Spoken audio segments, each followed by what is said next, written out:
Ladies and gentlemen, good evening. Welcome to our normal talk show this Sunday evening. Hoping that you are fine. I'm also fine.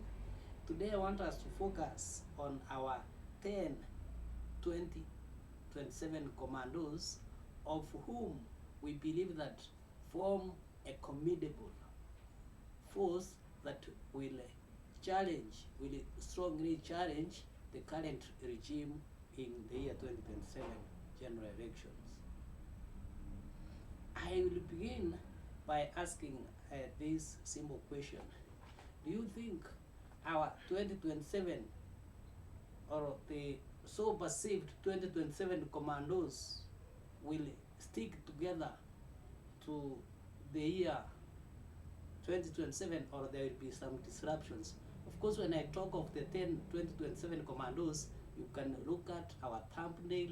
They include Kioni, Kalonzo, Wamarwa, Natembea, Matiangi, Rigathi Gachagua, and the Embakasi East Member of Parliament, Papa Owino.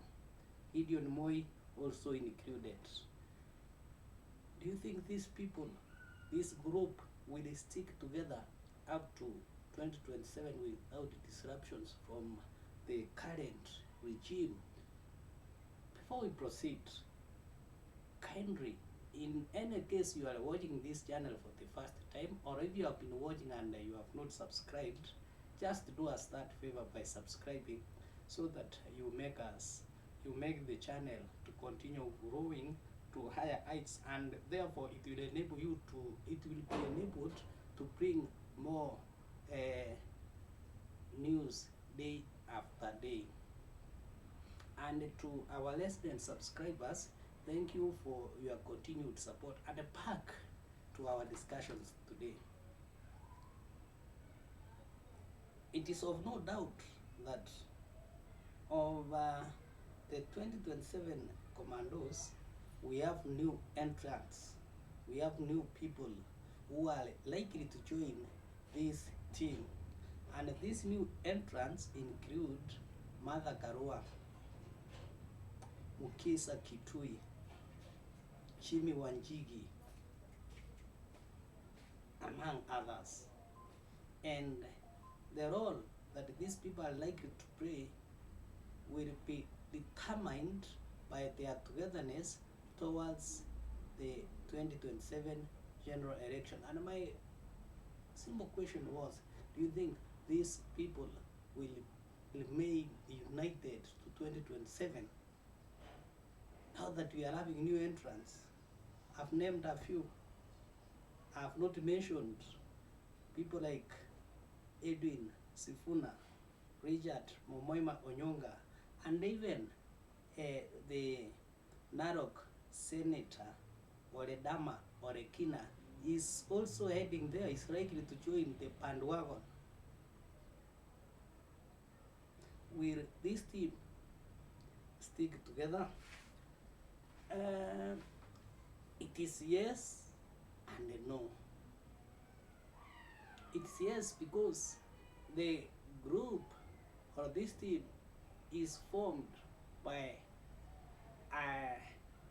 associates who have similar issues. These people hate the current regime with the passion, and there's a clip I did on what rulers should be careful of. Rulers should always be careful not to be loved but not hated. Don't need people to love you when you are ruling, but you should always make sure that they don't hate you. Kings should not be hated, because once you are hated, it means these individuals will have no business with you at any time. But you shouldn't necessarily be loved by all people. Just do your work, and the nature will take this course. But make sure you are not hated. But of course, there are many things that are happening today, and still happening even tomorrow that has made the regime to be hated by a good number of people, including the 10 2027 Commandos. This team hates the regime with passion. That is one reason as to why this group is likely to stick together, because they have a common cause. They are looking for the shortest way. If you listen to some of them when they speak in a public rally, they could be looking for the shortest way in which they can keep off or take off or acquire the power from the current regime, no matter who is at the top. But their problem first, the common enemy is the current office bearers.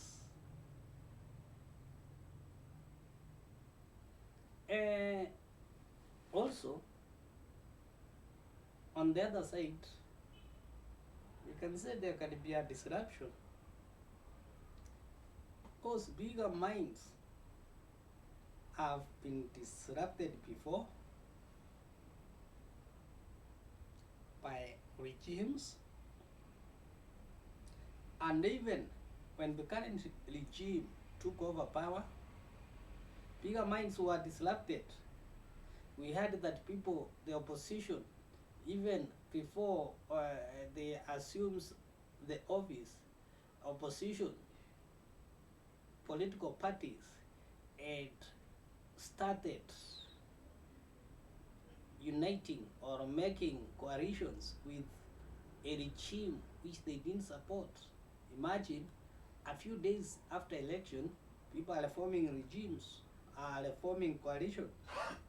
The same case can be applicable to these individuals. Now that the team will grow big and bigger, there will be others who will come there, not because they are supporting them, because they are after the information for the current regime's operational purposes. People will get into the center of the talks, not because they want to support. People will give good, better, and best suggestions within the core, the inner core, but their mind is not there. Their mind will be driven by what they have received from the current office bearers. Of course, the current office bearers will be saying that the time for campaigns has not come, and let us first concentrate on development issues. What can an opposition figure like now, the former deputy president, be working on, even not working on the 2027 campaigns? If he was dislodged from his office, it means he has no other duty than to look for what he thinks deserves him 2027. It is ironical to tell such a teams or such a groups that they have no agenda. These teams have no agenda apart from dislodging the current regime. That is their main agenda. They always focus on the manifesto. They always focus on what the current regime says, and from there they will speak. And they will sleep talking about the current regime. They will wake up talking about it. So there is no way you can say that the current regime, I mean the opposition, have no agenda, or they are speaking much of unnecessary issues without alternative issues. They already have the alternatives, and the alternatives sometimes is turned into one issue in the National Assembly.